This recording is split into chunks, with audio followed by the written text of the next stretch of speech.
L'adolescence, c'est ce moment particulier de la vie où tout bascule. Le corps change, la pensée évolue, l'identité s'affine, la relation aux autres se développe et se complexifie. Moi, je trouve que c'est un moment de la vie qui est assez compliqué parce qu'on n'est pas un adulte du tout, mais on n'est plus un enfant.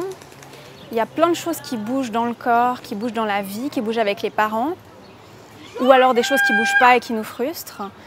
Je trouve que c'est une période qui est assez chaotique.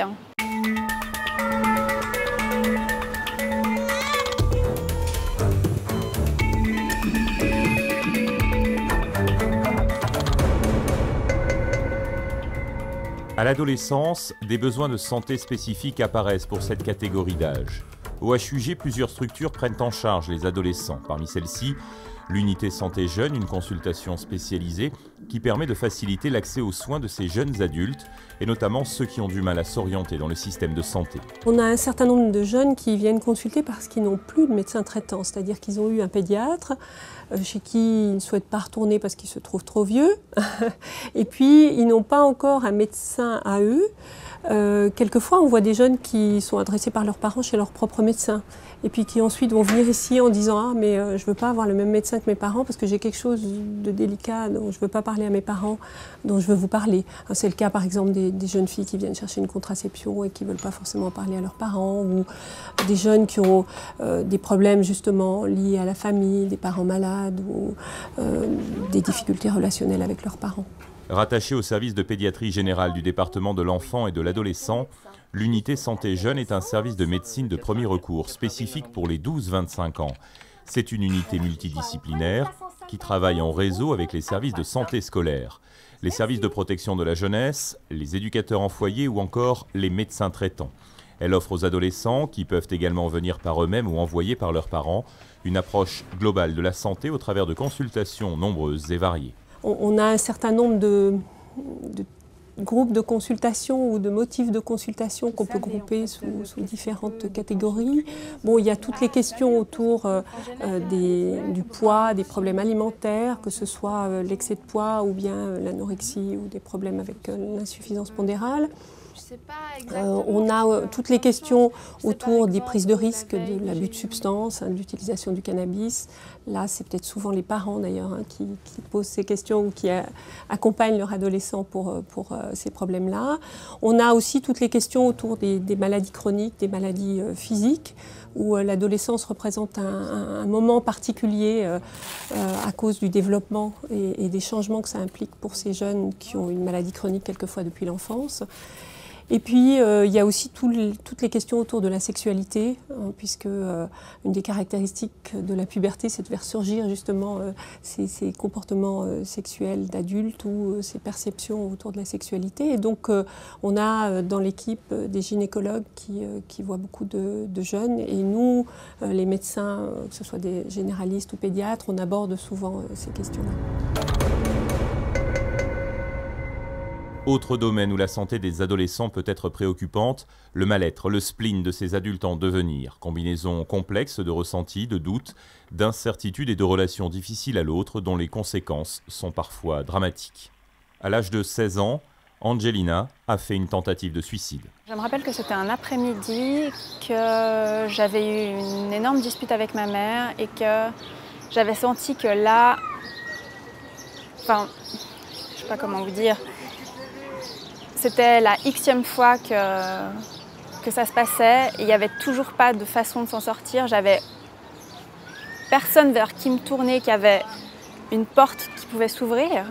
C'était toujours, ça me semblait bloqué de tous les côtés et je pense que c'était une après-midi où j'étais aussi très très mal. Et puis je me suis dit, je sais que je me suis dit, mais je suis tellement fatiguée. J'ai envie de poser et puis ce soit fini. Pour l'adolescent, la mort, c'est quand même quelque chose d'encore très irreprésentable. Et surtout, l'adolescent est encore très peu mature par rapport à la question de l'irréversibilité de la mort. Les jeunes, d'ailleurs, le disent, ceux qui ont fait des tentatives de suicide, ce n'est pas la mort qu'ils recherchent, c'est un sommeil. C'est-à-dire, c'est arrêter quelque chose d'insupportable. En Suisse, le suicide est la première cause de mortalité des adolescents. Environ 4% des filles et 5% des garçons sont à même d'accomplir un acte suicidaire. Pour combattre ce fléau, la fondation Children Action a créé à Genève, en collaboration avec les HUG, un dispositif unique en Suisse qui propose une prise en charge professionnelle aux jeunes en détresse. Notre motivation, c'est que d'abord on voulait apporter une réelle réponse à la détresse des jeunes et aux jeunes qui font des tentatives de suicide. Et on pensait que si on voulait apporter une réelle réponse, il fallait le faire de façon la plus professionnelle possible. Donc on a fait cette association avec les hôpitaux universitaires. Ça a commencé par la création du centre de crise pour adolescents suicidants. Et puis après, on a voulu créer un centre de prévention, puisque l'hôpital ne fait pas de prévention. L'hôpital soigne, mais l'hôpital souvent ne prévient pas. Donc on s'est intéressé à soutenir l'entier du centre de prévention. Et puis après, quand les hôpitaux universitaires ont vu qu'au fond, il y a un certain nombre de jeunes qui ne voulaient pas rester hospitalisés pendant un certain temps, ils ont créé le CTAI. On a participé aussi au financement du CTAI. Donc aujourd'hui, le partenariat entre les hôpitaux universitaires et Children Action s'articule autour de ces trois pôles. Le mal-être, la souffrance d'un adolescent doit toujours être pris au sérieux par l'entourage d'abord, le réseau social et scolaire ensuite, et par les équipes soignantes quand elles sont informées. Être à l'écoute du jeune en détresse, c'est l'un des objectifs du CEPS, le Centre d'études et de prévention du suicide. Les intentions de ce centre ont été d'articuler de manière très pointue le travail de prévention avec le travail de prise en soins.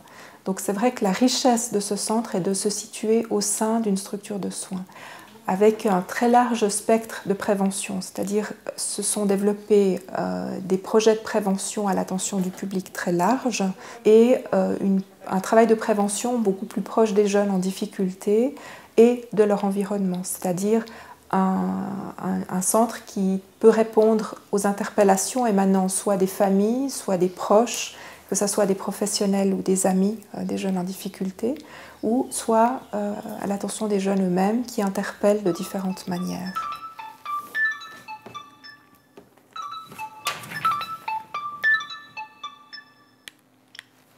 Prévention du suicide, Andrea D'Acosta.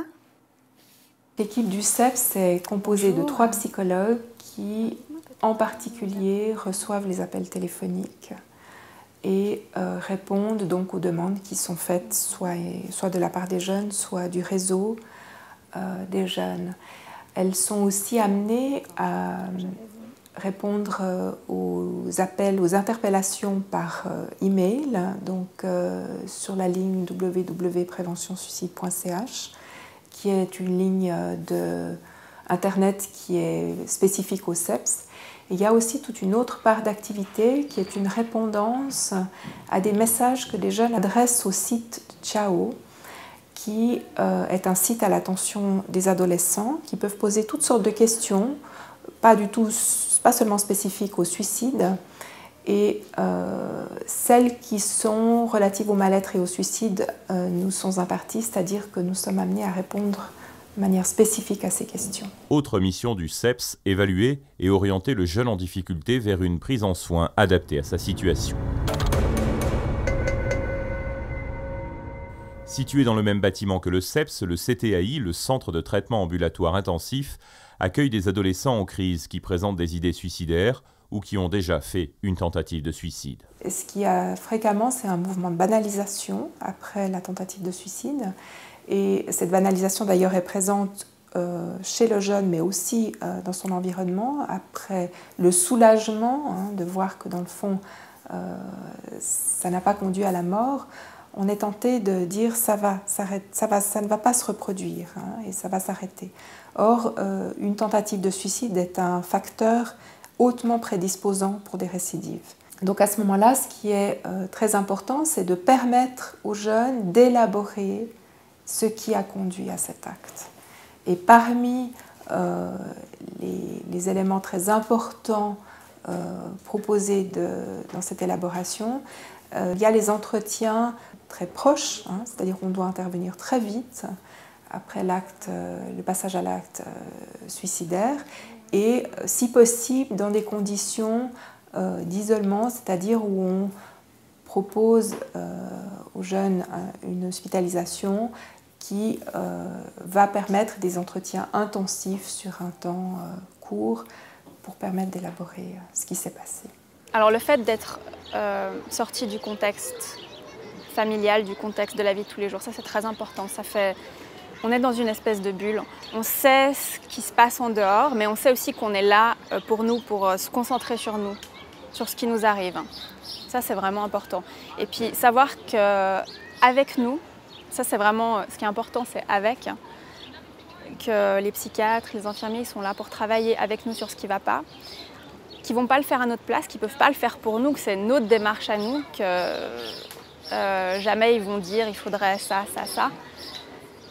Et ça, je me rappelle que de pouvoir enfin être acteur de ce qui se passe, c'était très important. Dans notre centre, pour le soin, on a 2 volets. On a le volet ambulatoire intensif, le CTAI, et puis le volet hospitalier, qui sont les lits de crise.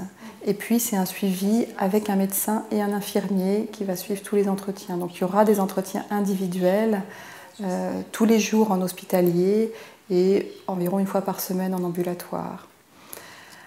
On va aussi proposer des prises en charge de groupe avec des médiations. Donc pour le centre de traitement ambulatoire intensif, ça va être le sociodrame, le groupe fiction, donc il y a un groupe de contes sur lequel les adolescents peuvent élaborer après, le groupe santé, un groupe art-thérapie.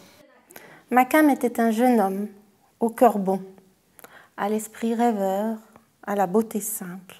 L'idée, c'est qu'à travers le conte, on va parler des personnages plutôt que d'eux-mêmes, pour qu'ils puissent comme ça en parler de manière plus légère, être moins obnubilés par la douleur que ça pourrait provoquer. Il y aurait des sujets qui pourraient être inabordables pour certains, selon leur vécu.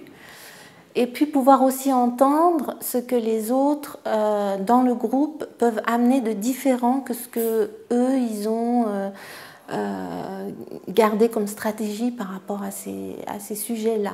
L'avantage de la thérapie de groupe chez les adolescents, c'est qu'on est vraiment dans une période de quête d'identité à l'adolescence et donc ils vont chercher des modèles d'identification. Puis ils ne prennent pas comme ça les modèles d'identification adultes. Par contre, ils vont être très attentifs à ce qui se passe et comment les autres adolescents font. Donc en fait, ils sont presque en train d'être chacun thérapeute de l'autre, quoi.